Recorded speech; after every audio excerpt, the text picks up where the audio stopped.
امام احمد بن حنبل رحمۃ اللہ کا ایک واقعہ ہے کہ انہوں نے کسی کام کے لیے بستی میں جانا تھا، تو سوچا کہ میں کسی کو خادم کے طور پہ ساتھ کیا لے کے جانا، میں اکیلا جاتا ہوں اور اپنا کام کر کے واپس آ جاتا ہوں۔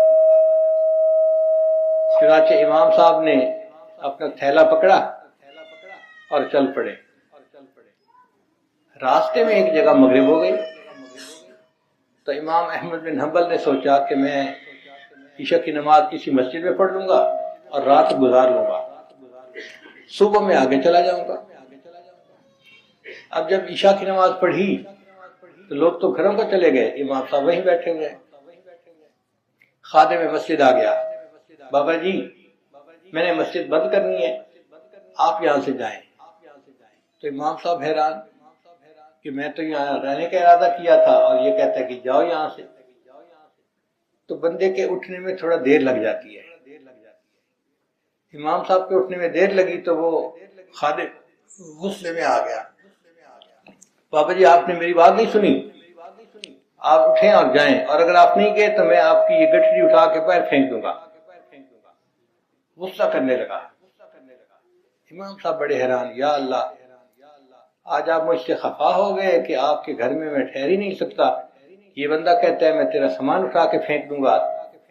تو امام صاحب نے اپنی گٹی اٹھائی اور مسجد سے باہر نکل آئے۔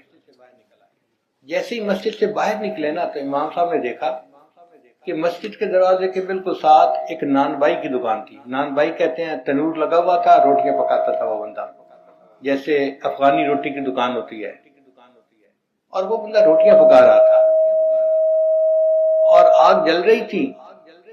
تو سردی کے موسم میں آگ اچھی لگتی ہے۔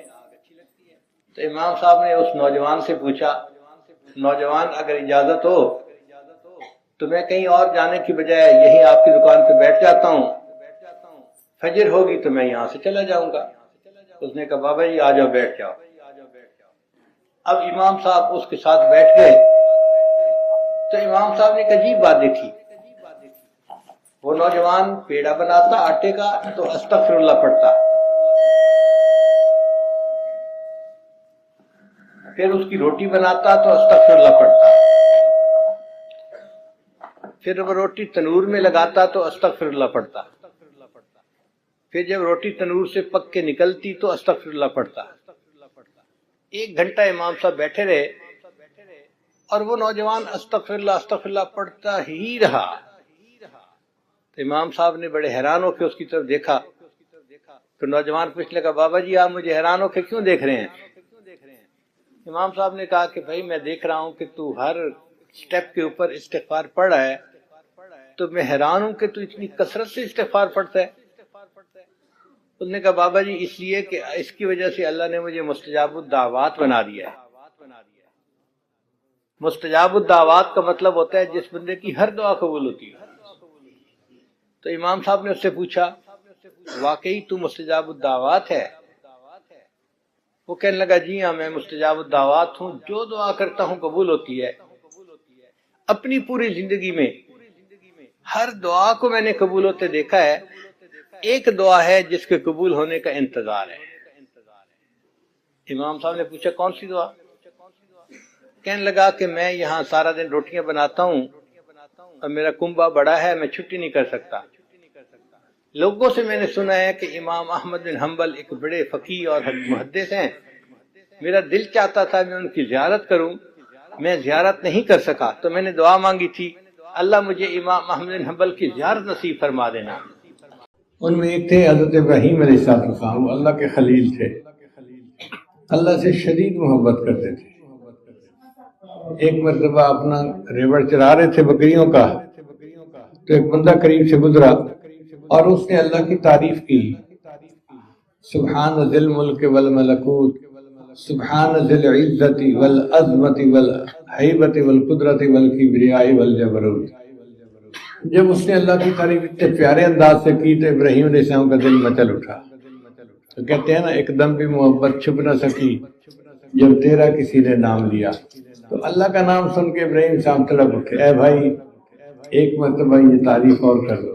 اس نے کہا اس کے بدلے کیا دیں گے؟ ابراہیم علیہ السلام مبارک ہو، میں اللہ کا فرشتہ ہوں، ابراہیم علیہ السلام مبارک ہو، میں اللہ کا فرشتہ ہوں، اللہ نے بھیجا، جاؤ میرے خلیل کے سامنے میرا نام لو، اور پھر دیکھو وہ کہہ رہے میرے نام کے کیا دام لگاتا ہے۔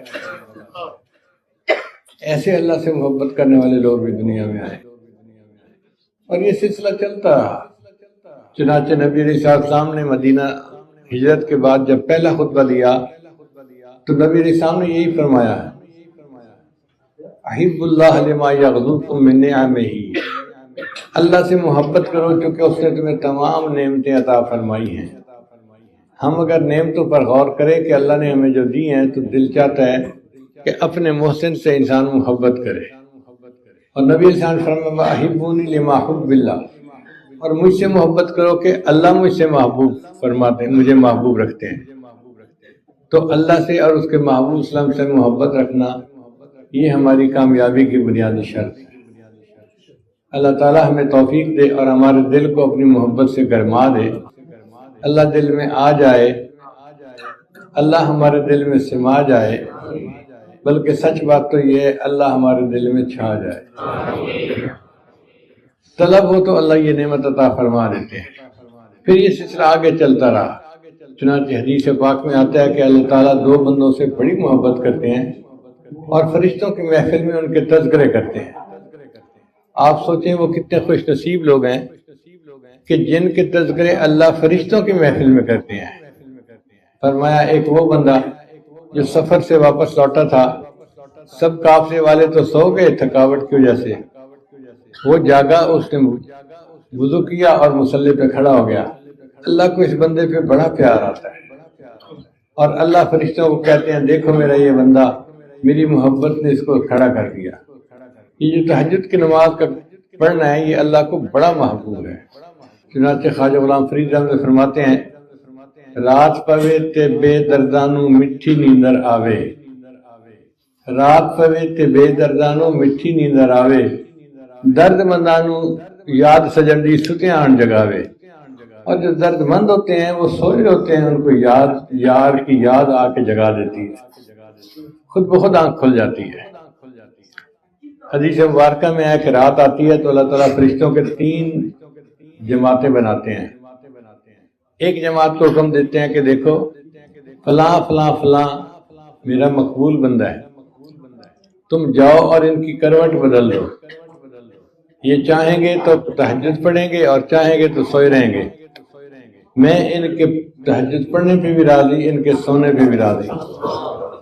یہ وہ علماء ہوتے ہیں جو دین کا کام کرتے ہیں۔ حدیث مبارکہ میں آتا ہے نوم العلماء عبادت، علماء کی نیند بھی عبادت ہے۔ اس کی مثال یوں سمجھے کہ اگر الیکٹریشین کام کے دوران فیل کرتا ہے کہ اس نے اپنا کوئی اوزار بدلنا ہے تو اس وقت وہ کام تو کوئی نہیں کر رہا ہوتا، مگر اجرت اس کو ملتی ہے، بھئی اس نے آخر اپنے اوزار ٹھیک کرنے ہیں نا، تیز کرنے ہیں۔ اسی طرح جو دین کا کام کرنے والے ہیں ان کو چاہیے کہ وہ رات کو اٹھیں اور اللہ کو منائیں۔ یہ اللہ کو منانا اللہ کو بہت پیارا ہے۔ خواجہ غلام فرید رحمۃ اللہ فرماتے ہیں راتی جاگیں تے شیخ سڈاویں، راتی جاگن کتے تے تم اتے، کہ تم رات کو جاگتے ہو اور اپنے آپ کو بڑا شیخ کہلواتے ہو، رات کو تو کتے جاگتے ہیں، وہ تم سے زیادہ بہتر ہے۔ رکھا سکھا ٹکڑا کھا کے جنہیں جا رکھاں وچ ستے تے تم اتے۔ ہم رات کی ڈیوٹی کرتے ہیں تو صبح کے وقت گھر میں کرفیو لگا ہوتا ہے، آواز نہ آئے، مجھے نیند میں خلل نہ آئے، بیوی بیچاری پریشان ہوتی ہے، بچوں کو کہتی ہے خدا کا واسطہ شور نہ کرو، تمہارے ابو سوئے ہوئے ہوتے ہیں، اور ہم نرم بستر پہ آرام کر رہے ہوتے ہیں۔ کتے کو دیکھو ساری رات ڈیوٹی دیتا ہے اور دن میں اس کے لیے کوئی بستر نہیں ہوتا، کسی درخت کے تنے کے ساتھ، دیوار کے سائے کے ساتھ وہ جا کے لیٹ جاتا ہے بغیر بستر کے۔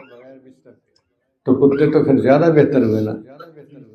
راتی جاگیں تے شیخ سڈاویں، راتی جاگن کتے تے توں اتے، در مالک دا مول نہ چھوڑن، بھاویں مارے 100 جتے تے توں اتے۔ اٹھ بلیا تو یار بنا لے، نہیں تے بازی لے گئے کتے تے توں اتے۔ بلے شاہ اٹھو یار کو منا لو، ورنہ تم سے تو کتے بھی بازی لے گئے۔ تو تہجد کی پابندی ہمیں بہت زیادہ کرنی چاہیے، کیونکہ یہ وقت اللہ تعالیٰ سے روزینہ لینے کا وقت ہوتا ہے۔ اب ایک مزدور سارا دن مزدوری کرتا ہے تو شام کے وقت اس کو اجرت ملتی ہے۔ ایسا ہوتا ہے کہ وہ شام کے وقت اجرت کے لیے حاضر نہ ہو، وہ پہلے سے تیار ہوتا ہے، اس کو پتہ ہوتا ہے کہ مجھے سارے دن کی مزدوری کا بدلہ ملے گا۔ اسی طرح انسان جو دن اللہ کی یاد میں گزارتا ہے اس کو تہجد کے وقت اس کی مزدوری ملتی ہے، تو ہمیں تہجد کے لیے اٹھنا چاہیے تاکہ اللہ تعالیٰ سے ہمیں اجرت مل جائے۔ اور حدیث مبارکہ میں آتا ہے کہ اللہ تعالیٰ آسمان دنیا پہ نزول فرماتے ہیں اور فرماتے ہیں حل من سائل فاعطی له، ہے کوئی سوال کرنے والا کہ جسے میں عطا کروں۔ دینے والا پوچھ رہا ہے اور ہم سوئے پڑے ہوتے ہیں۔ اور اب تو شعبان اور رمضان کا وقت شروع ہونے والا ہے جس میں اللہ تعالیٰ کی مغفرت عام ہوتی ہے۔ مدینہ طیبہ میں ایک قبیلہ تھا، اس کا نام تھا بنی کلب۔ وہ بکریاں پالتے تھے، ہر گھر والوں کے پاس سینکڑوں بکریاں۔ مفسرین نے لکھا ہے کہ دو پہاڑوں کے درمیان وادی کو بکریاں بھر دیتی تھیں، اور بعض نے لکھا ہے کہ 12 کلومیٹر کا فاصلہ تھا جس میں بکریاں ہی بکریاں ہوتی تھیں۔ اب ذرا غور کریں کہ کتنی بکریاں ہوں گی جو 12 کلومیٹر تک بیٹھی ہوتی ہیں۔ ہمارے ایک دوست تھے زمبیا کے، ماشاءاللہ وہ فارغ البال تھے، سر پہ ان کے بال نہیں تھے، تو میں پیار سے ان کو کہتا تھا جی یہ میرے فارغ البال دوست ہیں۔ وہ بھی مسکراتے تھے تو میں بھی مسکرا پڑتا تھا۔ اچھا ایک دفعہ میں نے دیکھا کہ انہوں نے اتنے سارے بالوں کی لٹ لگائی ہوئی ہے اور یوں اس کو کر کے اپنا ٹنڈ چھپایا ہوا ہے۔ تو میں نے پوچھا کہ یہ بال کہاں سے آ گئے؟ کہنے لگا حضرت ایک بال $1 کا ٹرانسپلانٹ ہوا ہے، یہ 10,000 بال ہیں، میں نے $10,000 دے کے ٹرانسپلانٹ کروائے ہیں۔ تو میں سوچنے لگا اگر اتنے سے بال 10,000 ہیں تو پورے سر کے بال کتنے ہوں گے، اور پھر ایک بکری کے جسم پہ کتنے بال ہوں گے؟ صاف ظاہر ہے لاکھوں کروڑوں میں ہوں گے، اس کے تو پورے جسم پہ بال ہوتے ہیں۔ تو حدیث مبارکہ میں ہے کہ اللہ تعالیٰ رمضان کی ہر رات میں بنی کلب کی بکریوں کے بالوں کے برابر جہنمی جہنم سے بری فرما دیتے ہیں۔ اب جب اربوں اور کھربوں لوگوں کی مغفرت ہونی ہے تو ہماری کیوں نہیں ہوگی؟ ہماری بھی ہوگی، مگر ہم اس کے لیے اللہ سے مانگیں اور کوشش کریں، اللہ کو اپنا جذبہ دکھائیں، اللہ کو اپنی محبت دکھائیں۔ تو ایک تو اللہ کو وہ بندہ پسند ہے جو تہجد میں کھڑا ہو اور تہجد کی نماز پڑھے، اور دوسرا وہ بندہ کہ جس کا جوانی کا وقت تھا، خوبصورت دل میں گھر کرنے والی بیوی پاس تھی، وہ چاہتا تو اپنی بیوی کے ساتھ وقت گزار سکتا تھا، مگر پھر وہ تہجد میں کھڑا ہوا اور اللہ کی یاد میں لگ گیا۔ اللہ کو یہ بندہ بڑا پسند۔ اللہ ان دونوں بندوں کے تذکرے فرشتوں کی محفل میں فرماتے ہیں کہ دیکھو یہ میرے کتنے اچھے بندے ہیں، میری محبت نے ان کو کھڑا کیا اور یہ تہجد کی نماز پڑھ رہے ہیں۔ شاعر نے کہا تیرے عشق نے مجھے غم دیا، تیرے عشق نے مجھے غم دیا، میرے غم کی عمر دراز ہو۔ اسی طرح روزہ دار کو بھی روزہ رکھنے سے اللہ کا خاص قرب نصیب ہوتا ہے۔ یہ قرآن مجید دستور حیات ہے، منشور حیات ہے، ضابط حیات ہے، بلکہ پوری انسانیت کے لیے آب حیات ہے۔ قرآن مجید پڑھنے کی اپنی ایک لذت ہے۔ جس طرح دھوپ سے آیا ہوا شخص آئس کریم کے لقمے کو بڑے شوق سے کھاتا ہے، اسی طرح جن کے دل صاف ہوتے ہیں وہ قرآن مجید کے ایک ایک آیت کو، ایک ایک لفظ کو اس طرح لطف لے کر پڑھتے ہیں۔ اللہ فرماتے ہیں لا یمسہ الا المطہرون، قرآن مجید کی یہ لذت نہیں ملتی مگر ان لوگوں کو جو پاک ہوتے ہیں۔